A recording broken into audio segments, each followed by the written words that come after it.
بسم الله الرحمن الرحیم. کنټرول ته راځو.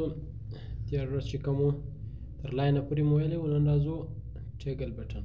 ګورئ دلته هم بټن و چې یو بټن مو جوړوی، خو دلته هم همداسې بټن دی. دا بیا داسې یو پریس بټن چې دلته درته جوړوي. ګورئ دا ډول یو بټن درته چې کوي درته جوړوي.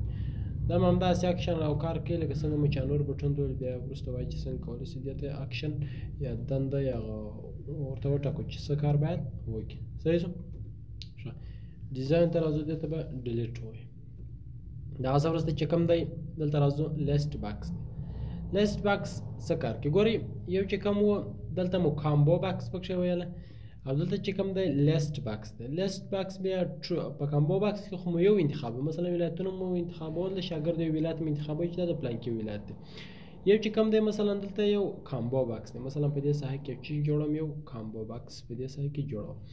راځم د یو کیوري او ټیبل یو شي څخه یې راخیه که ورته وایم چې نه په خپله یې لیکم. لیکس ورته وایم زه د دې خپل سنټر کې چې کوم دی مثلا زه ورته وایم چې په دې سنټر کې زموږ سره کوم پروګرامونه شته دي، مثلا د ورډ پروګرام شته دی، همدارنګه مثلا اکسل شته دی، همدارنګه مثلا بل ورته وایم چې پاور پوینټ شته دی. نور بیا تاسو په خپله باندې ولیکئ چې ډېر پروګرامونه. نیکسټ ورته وایم. هغه څه وروسته نیکسټ دلته دغه نوم یې ورکوم چې په څه نامه وي، مثلا نیم ورکوم چې کمپیوټر پروګرام. کمپیوټر پروګرام هغه څه وروسته فینش کوم. صحیح شو؟ اوس په ګورئ په دې ساحه کمپیوټر پروګرام په نامه باندې دلته راسره جوړ شو. راځم دا یو څه دې ساحې ته راوړم په دې ساحه کې. اوس راځم ګورم دلته یا فارم ویو ته راځم. ګورئ کمپیوټر پروګرام هغه ټول په یو لیست کې چې شوي دي راغلي دي. سر مو خلاص په دې باندې.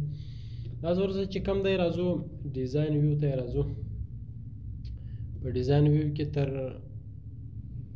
لیست باکس وروسته چې کوم دی ریکټینګل دی. مثلا راځو دلته په دې ساحه کې دې ته یو څه شي ورکوو، داسې یو فارم ورکوو دې ته دا ډول. بیا کولی شئ په دې کې مثلا فارمټ هم ورکړئ، دا یو هایلایټ کالر ولري دا ډول. مثلا دلته چې کوم دی پوزیشن یې ورته ټاکلی سي سینډ بیکورډ. زه ګوره هغه اپشنونه په دې کې چې څو سره ځای پر ځای شول. ډیلیټ ورته هم دا هم چې کوم له منځه وړم. دا وروسته چې کوم دی ډیزاین ته راځم. په ډیزاین کې دغه وروسته چې کوم دی چیک باکس دی. چیک باکس راځم مثلا په دې ساحه کې یو دانه چیک باکس دلته لیکم. دلته مثلا یو شاګرد دی زموږ سره یا څو پروګرامونه وویلي، څو چیک باکس دلته جوړوم. دلته راځم یو بل دانه چیک باکس مثلا په دې ساحه کې جوړوم. راځم یو بل چیک باکس بیا په دې ساحه کې جوړوم. دا شاګرد دی مثلا زموږ سره د شاګرد کوم پروګرامونه ویل دي، مثلا پروګرامونه ټول دلته لیکم. موږ دلته ویل زموږ سره کوم پروګرامونه شته دي، مثلا ورډ مو هلته ولیکئ. مثلا راځم اکسل چې کوم دی اکسل هم لیکم، او همدارنګه پاور پوینټ هم چې کوم لیکم. صحیح شو؟ اوس راځم فارم ویو ته. په دې کې چیک باکس دی. یو خو دلته وګورئ په دې کې یو انتخابېږي، باید یو زه چې کوم پکښې انتخاب کوم. یو دلته دا چیک باکس دی، په دې کې ته کولی شئ چې هر څو چې انتخاب کړي. مثلا یو دا شاګرد دی زموږ سره په څه نامه دی، د اکمل په نامه دی. اکمل زموږ سره مثلا ورډ هم ویلی دی، اکسل یې هم ویلی دی، پاور پوینټ چې کړی دی ویلی دی. داسې ته کولی شئ چې ټول هر یو جلا جلا چې کړي ورسره چیک کړي. سر مو خلاص په دې باندې. دا څه وروسته چې کوم دی بیا هم راځو ډیزاین ویو ته. تر چیک باکس وروسته اولی ابجیکټ دی. اولی ابجیکټ فارم خو مخکې مو ویلي غواړي چې یو عکس یو پروګرام یو څه چې کوم راخلاص کوم.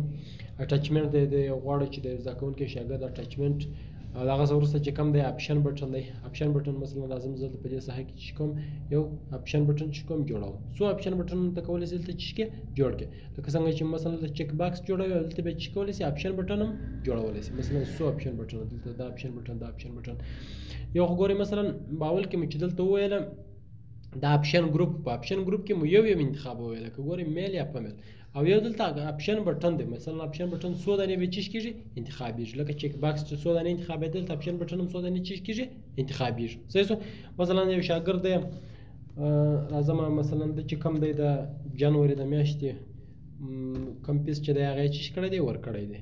همدارنګه راځم د فبروري د میاشتې چې کوم پیس دی هغه یې هم چې کړی دی ورکړی دی. دا مې دلته چې کړم ورته مې لیکل. اوس راځم دلته فارم ویو ته راځم. دلته کولی شئ چې تا هر یو جلا جلا چې چیک کړي.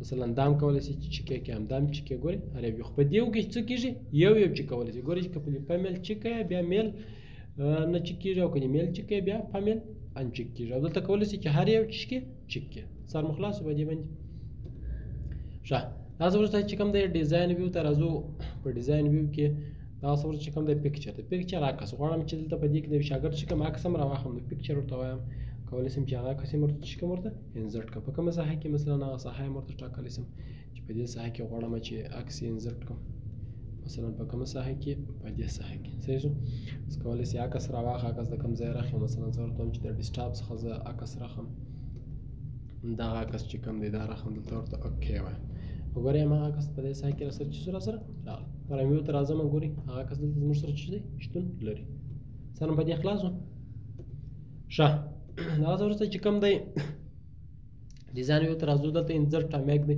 کولی شي د امیج د دې سم یو عکس راواخلي لوګو راواخلي ګورئ یو لوګو کولی شي ټایټل ورکړي مثلا دلته ټایټل دی مثلا زه غواړم چې یو ورکړم یو ټایټل ورکړم د چیش په نامه کې دا ټایټل مثلا شهاب کمپیوټر لرنینګ په نامه باندې شهاب کمپیوټر لرنینګ